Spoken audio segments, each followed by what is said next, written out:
Premier jour de la semaine, première grande édition sur la télévision Maranatha Bénin. Mesdames et messieurs, bonsoir et bienvenue dans ce journal. Tout de suite, le sommaire. Former les ouvriers, gagner des armes, c'est le double objectif qui a marqué cette croisade d'évangélisation à Hueyogbe sur 4 jours, assortie d'un séminaire à l'endroit des responsables chrétiens. On suivra le reportage dans ce journal. De nos jours, beaucoup de gens se recherchent les biens que Dieu peut leur offrir. Mais ils oublient que Dieu a des exigences liées à sa nature qu'est la sainteté. Mais qu'en est-il réellement, élément de réponse dans cette édition? Et puis le général Abdulrahman Tiani a proposé de restituer à la France une partie de l'uranium détenu par Somaï, un geste limité mais politiquement stratégique, alors que Niamey peine à exporter sa production depuis la rupture avec Paris. Approchons-nous avec assurance du trône de la grâce afin d'obtenir compassion. Hébreux 4, verset 16 à toutes et à tous à nouveau. Bonsoir. Durant 4 jours, la ferveur spirituelle a gagné la ville de Hueyogbe à travers une grande croisade d'évangélisation couplée à un séminaire de formation dédié aux pasteurs évangélistes, apôtres et ouvriers chrétiens entre enseignements en journée et croisade marquée par des conversions, des guérisons et des délivrances en soirée. L'événement a conjugué formation et démonstration 2 fois. Suivez donc le reportage de l'équipe de la télévision Maranatha Bénin qui était.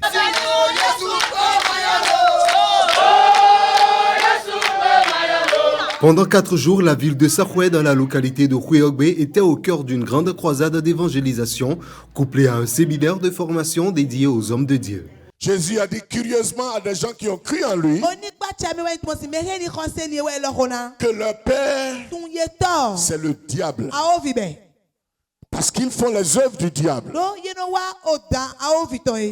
Mais bien aimé, les membres de nos églises, les ouvriers de nos églises, les ouvriers qui travaillent dans l'œuvre de Dieu, diverses œuvres de Dieu, y compris l'œuvre d'évangélisation que nous sommes en train de faire.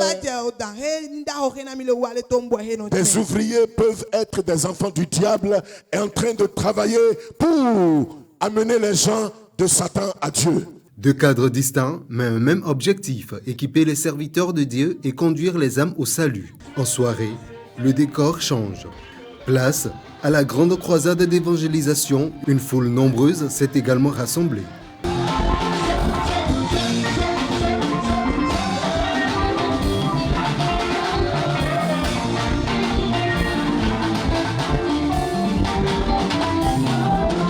Au fil des messages centrés sur la repentance et le salut, des appels sont lancés et plusieurs ont donné leurs âmes à Jésus. Y a-t-il quelqu'un d'autre? Si oui, c'est le moment pour toi d'avancer et de venir ici. You are here because you want to invite Jesus into your heart, into your life, for him to be your Savior and your Lord. Is that correct? Tu es ici parce que tu veux inviter Jésus à entrer dans ton cœur et dans ta vie, à devenir ton Seigneur et Sauveur. Est-ce que c'est ce que tu veux? Malades guéris, personnes délivrées, vies restaurées, la croisade a été le théâtre de manifestations spirituelles puissantes. Go back.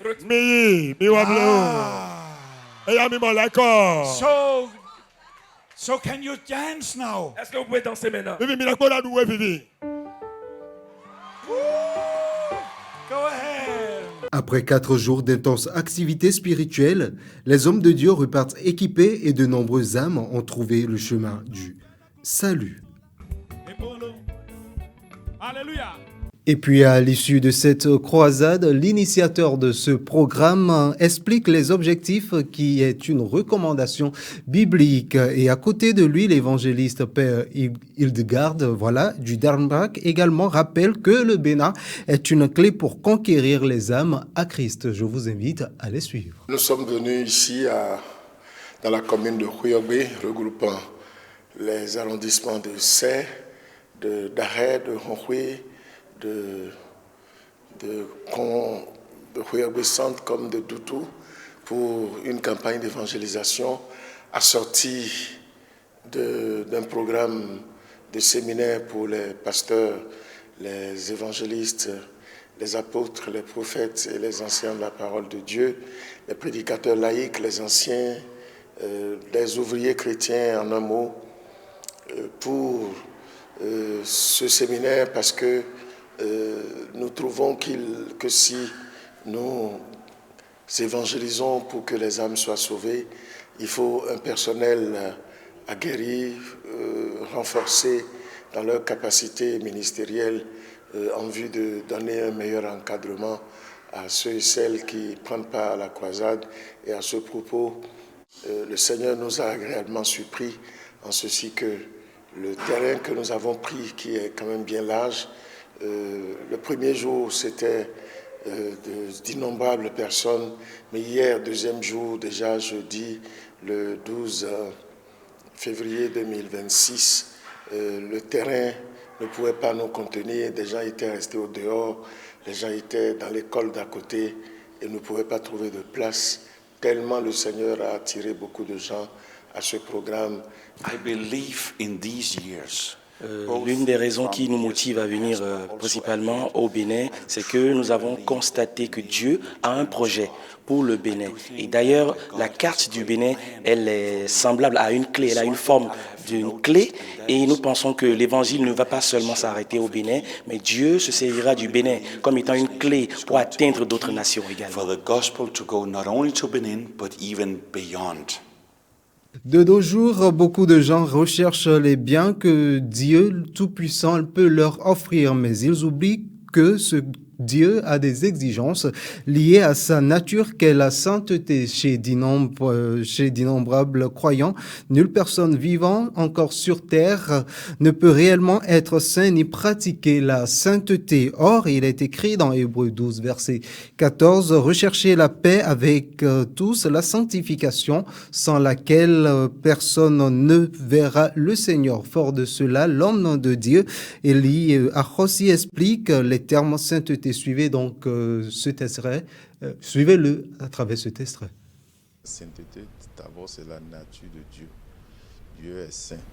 Et donc, quand il a appelé les enfants d'Israël à sortir de l'Égypte, dans leur marche avec lui, il les a appelés à un moment donné pour leur demander d'être saints.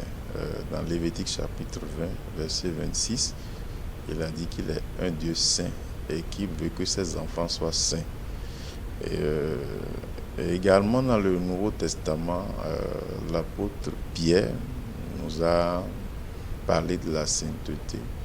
Dans le chapitre 1, les versets 15 et 16, il nous a parlé de la sainteté. Et donc, quand nous combinons ces deux versets, un dans le Nouveau Testament et un dans l'Ancien, nous comprenons que la sainteté, c'est l'appel à la séparation d'avec le monde. C'est l'appel à la consécration. Donc Dieu nous appelle à nous distinguer pour lui, à nous consacrer pour lui, à nous séparer du monde pour lui. Voilà. Et puis le révérend Athanase Kadja, quant à lui, nous fait comprendre en profondeur ce que c'est que la sanctification, suivant-le dans ses propos. C'est une opération chirurgicale spirituelle que Dieu opère dans la vie du croyant pour lui transmettre, pour enlever le cœur dans Ézéchiel que nous avons dit que je vais enlever le cœur de pierre et vous donner un cœur de chair, un nouveau cœur. C'est pour que tout ça. Donc, un chrétien, en principe, quand tu dis que tu es sanctifié, devant le péché, c'est que tu ne réagis pas. Tu es mort au péché. Ce que tu aimais même auparavant, tu vois ça, tu ne réagis pas par rapport à ça. Mais si cet instinct-là, l'amour pour la boisson, là, pour la femme, là, tout ça, là, n'est pas tué en toi, tu vas réagir. Mais quand tu es mort, et quelqu'un qui est mort, même tout ce qu'il aime, on met ça à côté de lui, il ne peut plus réagir. Chaque 14 février, le monde célèbre l'amour, les fleurs, les chocolats, les idées romantiques, autant de symboles qui envahissent les villes et les écrans. Mais derrière cette fête très commerciale, quelle est la véritable signification de l'amour selon la Bible? Et pourquoi cette journée a-t-elle été instaurée? Le patriarche Ernest Weoudou, fondateur de la mission internationale d'évangélisation et du réveil spirituel, nous explique le concept. le véritable amour, c'est de donner sa vie pour son prochain. Jésus nous dit qu'il n'y a pas de plus grand amour que de donner sa vie pour ceux qu'on aime. Mais pratiquement, l'amour, c'est tout simplement faire passer les intérêts des autres avant son propre intérêt. Je dirais, l'amour, c'est faire à autrui ce qu'on aurait aimé qu'on nous fasse. La Saint-Valentin, ce n'est pas parmi les fêtes bibliques.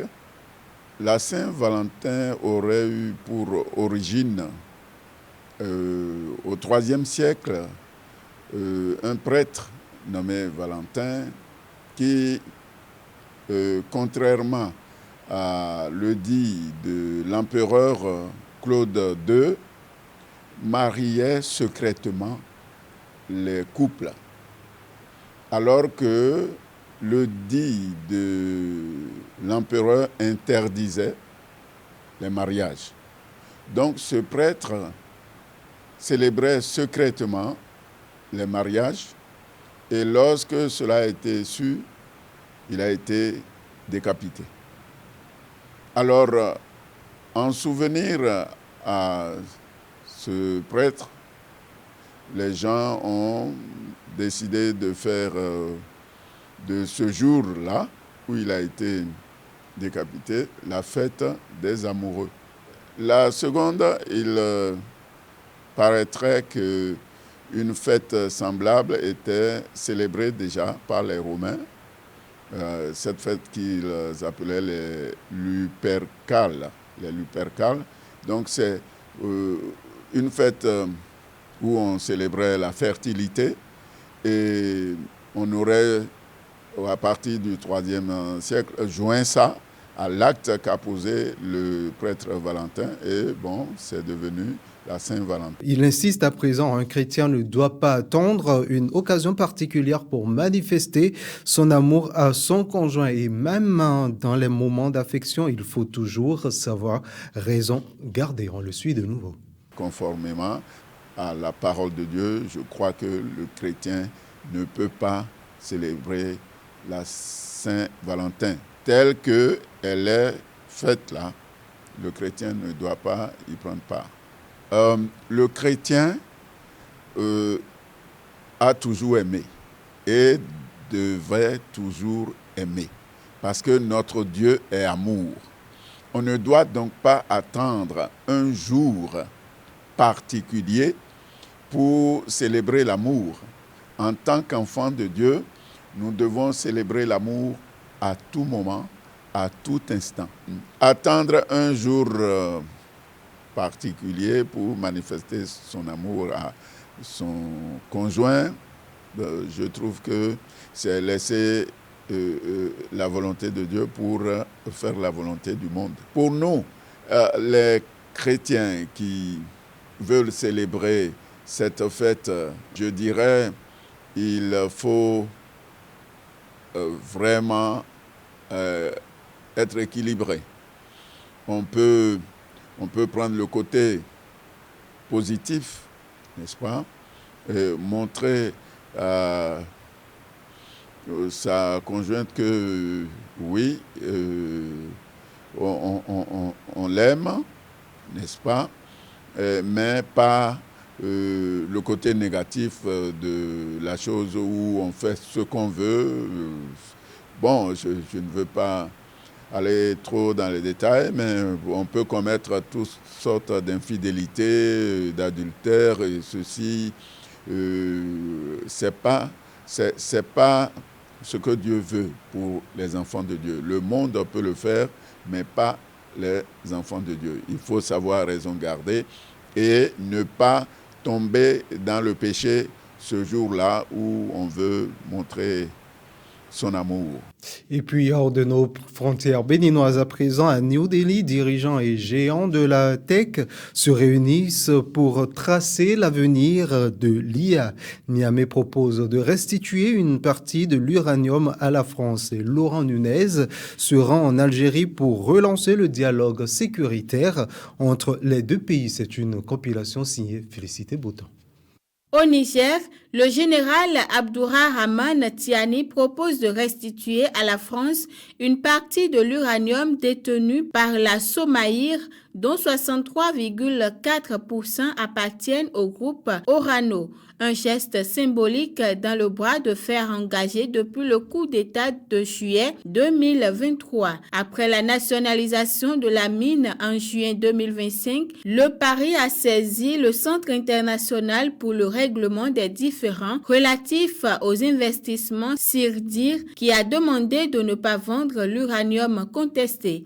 Résultat, des stocks importants restent bloqués, notamment à Niamey, faute de débouchés.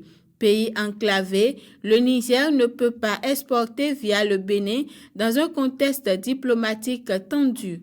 En proposant de restituer environ 95 tonnes, les autorités cherchent surtout à rouvrir les corridors d'exportation et à relancer des recettes minières devenues cruciales pour l'économie. Le ministre français de l'Intérieur, Laurent Nunez, est en visite de 2 jours en Algérie pour tenter de relancer la coopération sécuritaire entre Paris et Alger après plusieurs mois de tensions diplomatiques. Invité par son homologue Saïd Saoud, il doit échanger sur la lutte contre le terrorisme, les narcotrafics et l'immigration irrégulière, un dossier particulièrement sensible entre les deux pays. Aucune rencontre officielle avec le président Abdelmadjid Tebboune n'est annoncée à ce stade, mais cette visite est présentée comme un premier signal de reprise du dialogue. New Delhi accueille cette semaine le sommet international sur l'intelligence artificielle réunissant une vingtaine de chefs d'État et de gouvernement. Le Premier ministre indien souhaite établir une feuille de route mondiale pour la gouvernance et la collaboration en matière d'IA. Les thèmes abordés vont de la protection de l'enfance à l'impact environnemental, mais les engagements concrets restent incertains. Les experts alertent sur le manque de mesures contraignantes, l'industrie restant largement autorégulée. L'Inde, forte de son milliard d'internautes et 3e au classement mondial de compétition en IA, ambitionne de jouer un rôle majeur dans la décennie de l'IA à venir, tout en restant derrière Washington et Pékin. C'est la fin de ce journal, mesdames et messieurs. Merci de nous avoir suivis. N'oubliez pas de nous rejoindre également sur nos canaux digitaux, YouTube, Facebook, TikTok, Instagram et X. Très bonne soirée à vous et que Dieu vous bénisse. Portez-vous bien.